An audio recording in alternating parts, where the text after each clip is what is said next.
सती मैया पहुंचे और जाकर के देखा कि उनकी मैया प्रसूति जी के अलावा और किसी ने बात नहीं की। उनकी जो बहनें हैं वो भी हंस हंस करके मिली। कैसे हंस के? उनको पता था सती को बुलाया नहीं, परंतु कहा हा तुम भी आ गई। यह देख करके सती मैया बहुत पछताई कि मेरे पति का स्थान यहां पर नहीं है। और क्या कहती है कि मेरे पति का कोई स्थान नहीं है। कहने लगी, हे देवगण, हे ऋषिगण, जितने भी इस सभा में बैठे हैं सबको अवश्य दंड दिया जाएगा। जिस सभा में संत के, शंभु के, श्री हरि की निंदा हो रही हो, यदि आपके अंदर सामर्थ्य है तो निंदा करने वाले के जीभ को काट दिया जाए। यदि आपके अंदर सामर्थ्य नहीं है तो अपने कानों को बंद करके वहां से चले जाना चाहिए। मेरे पति केवल मेरे पति मात्र नहीं है, वो संपूर्ण जगत के पिता हैं। और इस मंदमती पिता ने मेरे पति का अपमान किया। आज के बाद ये सती दक्ष के पुत्री के रूप में जीवित नहीं रहना चाहती।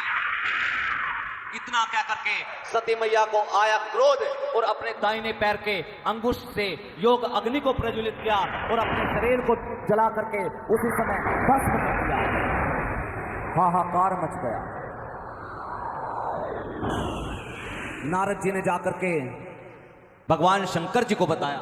भगवान शंकर जी को आया क्रोध और क्रोध में आकर के अपनी जटाओं से एक केश को निकाला, धरती पर पटका।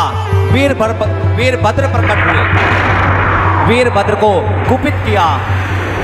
लाल लाल नेत्र, बड़ा विकराल मुख, और वीरभद्र पहुंचे और सबसे पहले जो यज्ञ का आचार्य था उसकी दाढ़ी को पकड़ा और दाढ़ी को पकड़ के एक मुक्का मारा। किसी का हाथ तोड़ा, किसी का पैर तोड़ा, किसी की कमर तोड़ी, किसी का सिर फोड़ा। एक पूषा नाम का देवता था। जिस समय भगवान शंकर जी की निंदा हो रही थी उस समय खिलखिला करके हंस रहा था। पीछे बैठा था वीरभद्र के। वीरभद्र ने कोनी मारी, सारे जबड़ा ही बाहर आ गया। हंसने लायक छोड़ा नहीं। अंत में जाकर के दक्ष के सिर को पकड़ा और सिर को पकड़ के घुमाया और घुमाते रहे और घुमा घुमा करके दक्ष के सिर को धड़ से उखाड़ करके जो यज्ञ कुंड बना था उसमें जाकर के मानो पूर्ण आहुति दे करके स्वाहा कर दिया हो। यज्ञ नारायण की महिमा को बचाने के लिए भगवान शंकर जी से श्री हरि ने प्रार्थना की। फिर दक्ष को बकरे का सिर लगा करके पुनः जीवित किया गया। इधर जिस समय सती मैया ने अपने प्राणों का त्याग किया तो क्या कहा? सती मरत हरि सन वर मांगा, जन्म जन्म शिव पद अनुरागा। सती मरत हरि सन वर मांगा, जन्म जन्म शिव पद अनुरागा।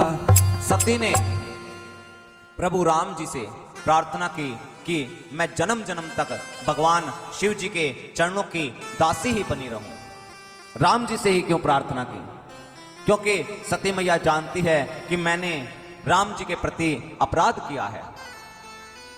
भगवान राम जी ने कहा तथास्तु, ऐसा ही होगा।